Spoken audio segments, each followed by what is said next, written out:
Às vezes nós encontramos pessoas na vida que são capazes de retirar a nossa melhor parte. Quantas vezes a gente está lá desanimado e mergulhado no fosso dos nossos problemas e vem um amigo, aquele que tem autoridade afetiva sobre nós e fala: para com isso é bobagem, estou do seu lado, vou te ajudar, ou você tem condições de ir além. Às vezes o que a gente precisa é só isso. É alguém que nos recorde aquilo que a gente já sabe, mas que a insegurança está fazendo a gente desacreditar. É a quebra de distâncias. É o reestabelecimento do vínculo pessoal. Eu gosto muito do significado da palavra religião, né? Religião é você estabelecer as pontas que estão quebradas. Então tudo que é religioso me religa. O que está quebrado volta a ter unidade. Então a palavra religiosa, o rito religioso, a celebração religiosa, não é outra coisa senão a oportunidade que Deus nos dá de, pela ação de sua graça, nós reatarmos aquilo que está quebrado dentro de nós. A gente reestabelecer o vínculo. Sabe por quê, minha gente? Porque senão a gente vai entrando num processo de falência, não é? É igual um comércio, que se não é bem administrado, vai falindo. A vida humana também fale. E quais são os responsáveis? Quem são os responsáveis pela falência da nossa vida? São muitas vezes os nossos afetos estragados. São muitas vezes as nossas inseguranças.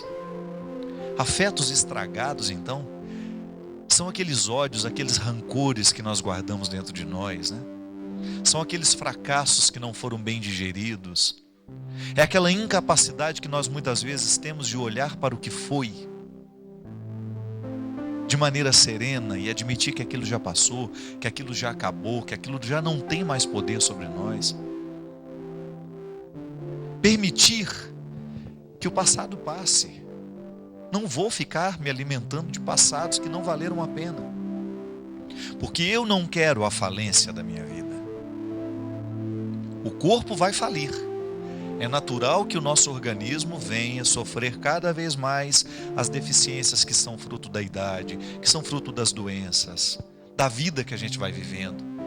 Agora, eu posso, neste corpo que vai falindo, mantendo um espírito que vai fazendo o processo contrário. Isso é muito interessante. Quando nós encontramos pessoas que já estão vivendo o processo da falência do organismo, mas estão em plena ressurreição da alma e do espírito. Já estão antecipando a ressurreição. Por quê? Porque não estão permitindo que os instrumentais da falência prevaleçam. É a administração pessoal que nós fazemos da própria vida. É a administração que nós fazemos diária, né? Como se todos os dias eu precisasse fazer um balanço para saber se estou tomando prejuízo ou se estou tendo lucro. E eu me aplico o prejuízo. Eu é que me coloco a pena todos os dias. Isso é terrível, porque eu acabo vivendo um processo de autoflagelo, né? Que vai me impedindo de contemplar essa realidade com um pouco mais de clareza, ou até mesmo com um pouco mais de justiça. Olhar para mim, olhar para aquilo que eu preciso fazer comigo, qual é o trabalho que hoje eu preciso realizar comigo, para que antes deste programa terminar, eu tenha condições de ir dormir um pouco melhor administrado do que fui dormir ontem. Conhecimento. É a oportunidade de olhar para a nossa vida sem rancor, sem mágoa, de olhar para tudo aquilo que fizeram de mim e ver, com aquilo que fizeram de mim, o que hoje eu posso fazer. Porque é aqui que Deus age.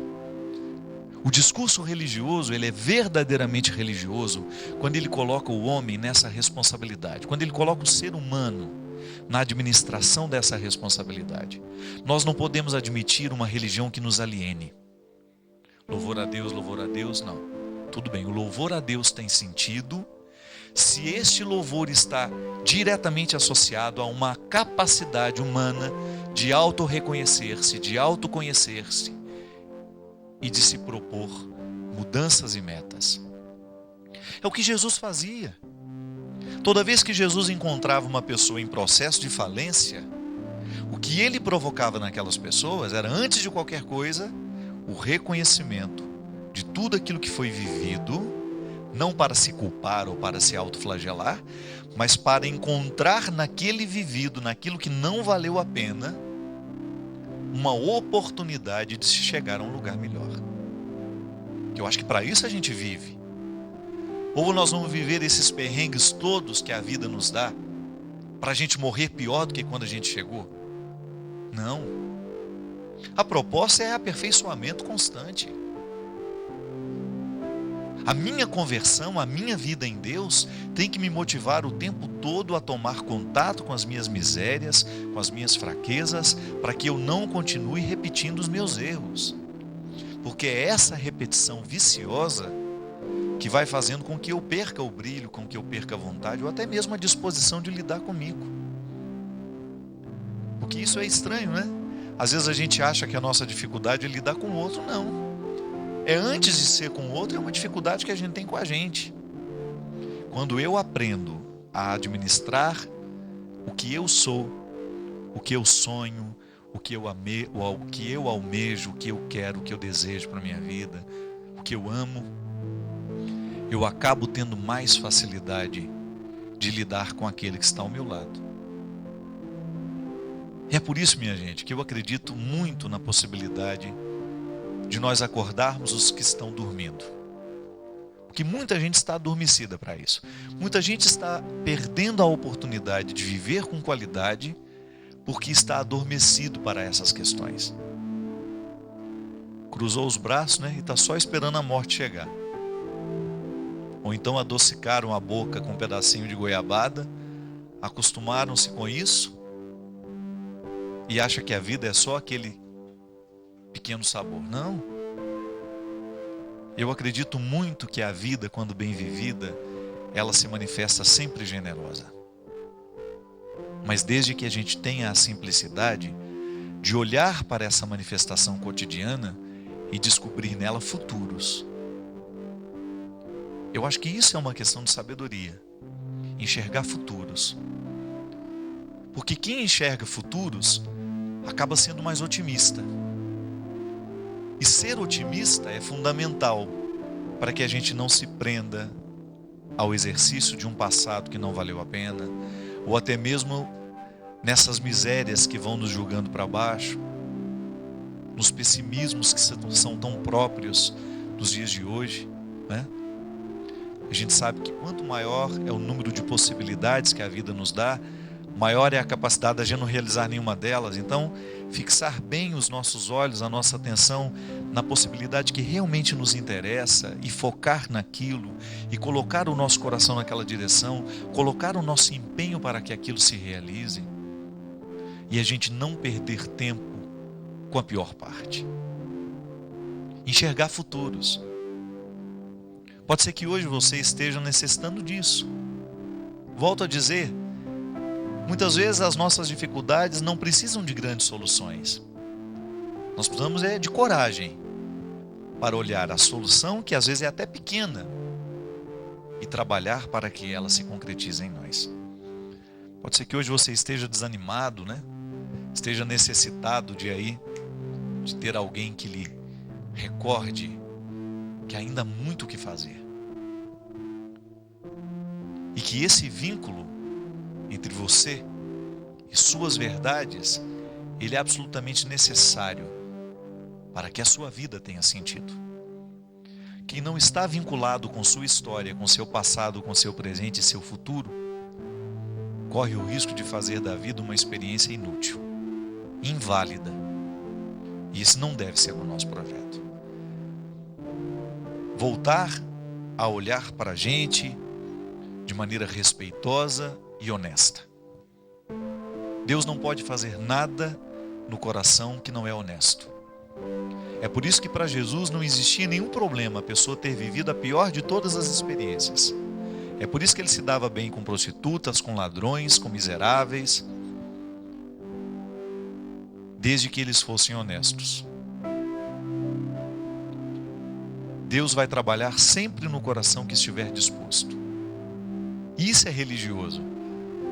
Até o ateu está gostando dessa proposta, eu tenho certeza.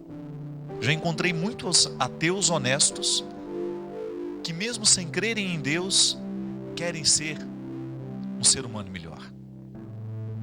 Isso é fantástico.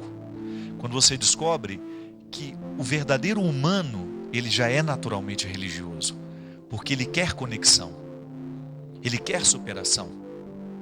Por outro lado, já vi muitos crentes que não saem das igrejas, que não saem das sacristias, que estão vivendo um processo vicioso, diabólico, de autodestruição, de autoflagelação. Por quê?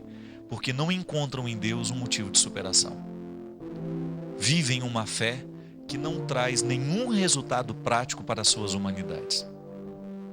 Agora, já que cremos em Deus, já que temos essa experiência maravilhosa de crer na palavra de Jesus, de acreditar no que Ele fez e no que Ele faz, então nós estamos duplamente agraciados.